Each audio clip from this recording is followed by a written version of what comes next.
Quais os desafios em relação ao desenvolvimento agrário? Você sabia que foi recriado um ministério, este Ministério do Desenvolvimento Agrário, no governo Lula, que no governo Bolsonaro ele tinha sido extinto? Nós vamos conversar sobre tudo isso com o ministro do Desenvolvimento Agrário, Paulo Teixeira, que é deputado licenciado e também vai comentar um pouco com a gente em relação à popularidade do governo Lula e mais informações em relação à agricultura familiar, preço dos alimentos, enfim, tudo isso no nosso My News Entrevista de hoje. E hoje o My News Entrevista recebe o ministro do Desenvolvimento Agrário, Paulo Teixeira. Ele vai falar aqui com a gente sobre os desafios da pasta e o que esperar para os próximos anos do governo Lula. Ministro, muito obrigado pela gentileza de falar aqui no My News. Muito obrigado, Afonso Marangoni, e a todos os telespectadores do canal My News. Ministro, eu queria fazer uma pergunta, já vai um pouco mais de um ano do governo Lula, e no caso do Ministério do Desenvolvimento Agrário, eu não posso nem perguntar como que o senhor recebeu o Ministério, porque na verdade o Ministério ele foi desfeito, desmontado no governo Bolsonaro e foi recriado agora na gestão do presidente Lula. Mas como é que foi esse desafio de começar novamente essa pasta e como é que vocês receberam a questão do desenvolvimento agrário do governo passado? Recebemos um ministério esvaziado e, ao mesmo tempo, nem esvaziado, acho que foi impreciso da minha parte, não havia ministério, ele foi extinto.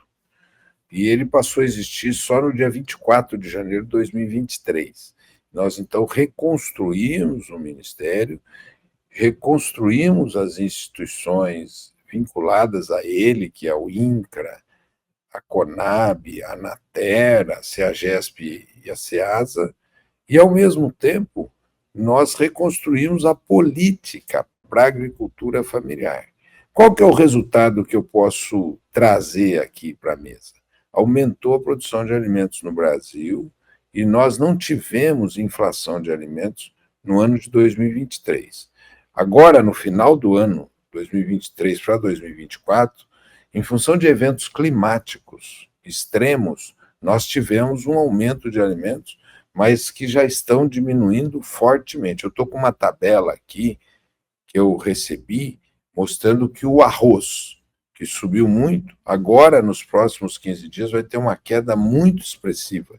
Por isso, nós também temos agora que nos preparar não só para a produção de alimentos, mas também para o enfrentamento das mudanças climáticas extremas que possam gerar efeitos como esse que nós tivemos no começo do ano.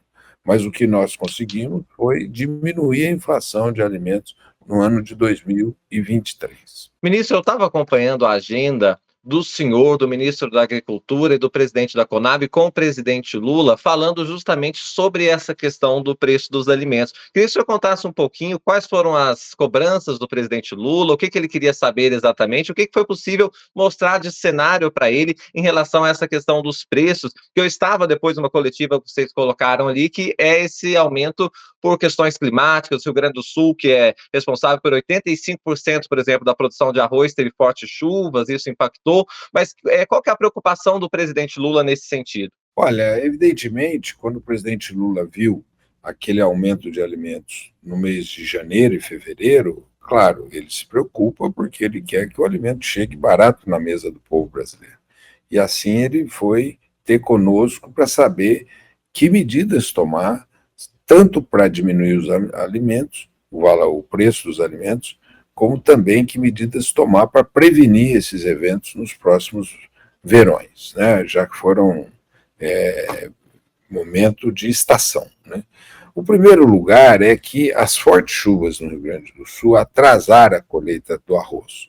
E o arroz teve um aumento, e esse aumento, a saca do arroz estava em R$ 90, ela passou para R$ 120. E isso teve um aumento na prateleira do povo brasileiro. Esse fato já está resolvido. Por quê? Porque com 10% da colheita do arroz, já tem uma diminuição de 20% no preço da saca do arroz. O arroz que chegou a R$ 120 a saca, já está R$ 100 a saca, e agora vai diminuir mais. Eu já tenho uma tabela do Banco Central demonstrando a diminuição do preço do arroz para os próximos 10 dias de março ainda. Então, vai repercutir já no mês de março, né? O feijão, ele vem também, as fortes chuvas no Paraná, Santa Catarina, afetaram a lavoura do feijão. E o feijão agora vem a safrinha, que também diminuirá o preço do feijão. E os demais produtos, cebola, frutas, esses legumes, hortaliças, eles também foram, teve uma diminuição em função das fortes chuvas do mês de janeiro, e assim está normalizando já os preços e vão diminuir ainda mais na prateleira do nosso povo.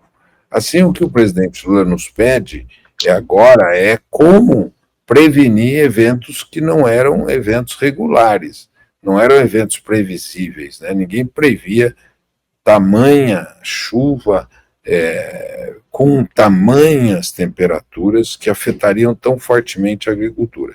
Então, o que nós estamos fazendo? Nós estamos fazendo uma preparação para que no Plano Safra da Agricultura Familiar, que vai ser lançado no mês de junho, nós tenhamos mais estímulos à produção de alimentos, mais escadas para o pequeno agricultor acessar o crédito, mais apoio às cooperativas e mais apoio à mecanização. Então, nós faremos esse programa e também um programa de diversificação para que essas safras possam ganhar outros lugares no Brasil menos, digamos assim, vulneráveis. Não que eles deixam de acontecer nas regiões onde acontece, isso é muito bom, mas que se ampliem para outras regiões para enfrentar o tema climático. Uma questão que fica, né, ministro, que eu acho que é importante esclarecer as pessoas, existe também o Ministério da Agricultura, o ministro é o Carlos Fávaro.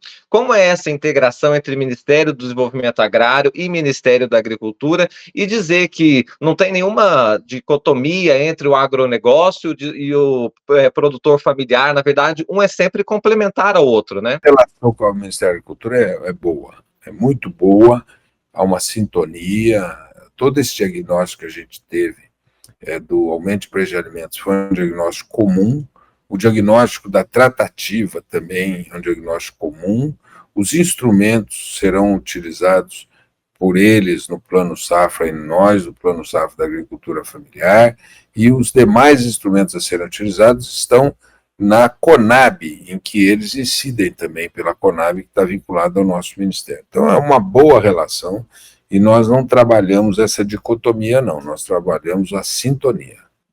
No caso da Conab, como que ficou a questão? Eu me lembro daquela discussão em relação à MP que reorganizava a esplanada dos ministérios. E a Conab ficou, portanto, com o Ministério do Desenvolvimento Agrário, mas há uma interlocução com o Ministério da Agricultura. Queria que o senhor nos explicasse melhor como ficou. A Conab continua vinculada ao Ministério do Desenvolvimento Agrário, Agricultura Familiar, e tem uma incidência, que é na incidência do Programa de Garantia de Preços Mínimos, em que o MAPA, o Ministério da Agricultura e Pecuária, incide sobre essa política também, sobre a política de estoques. Então, nós estamos fazendo, em muitas matérias, gestões conjuntas. E a Conab continua vinculada ao MDA.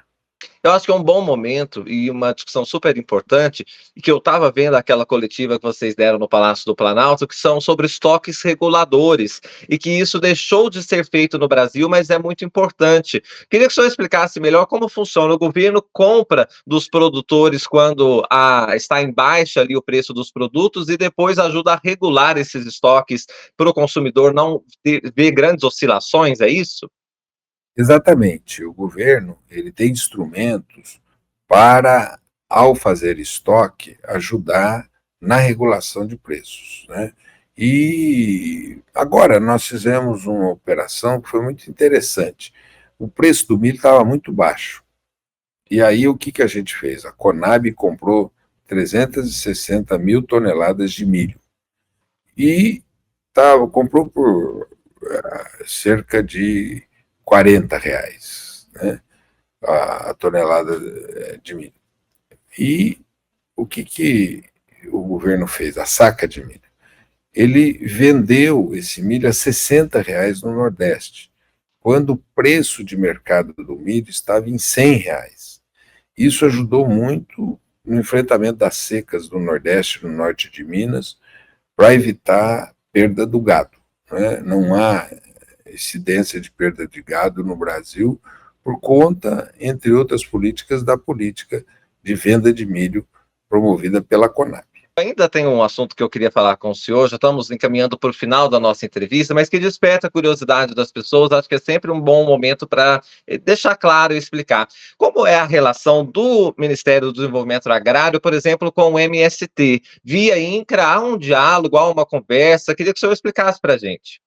A relação nossa com toda a sociedade brasileira é muito boa.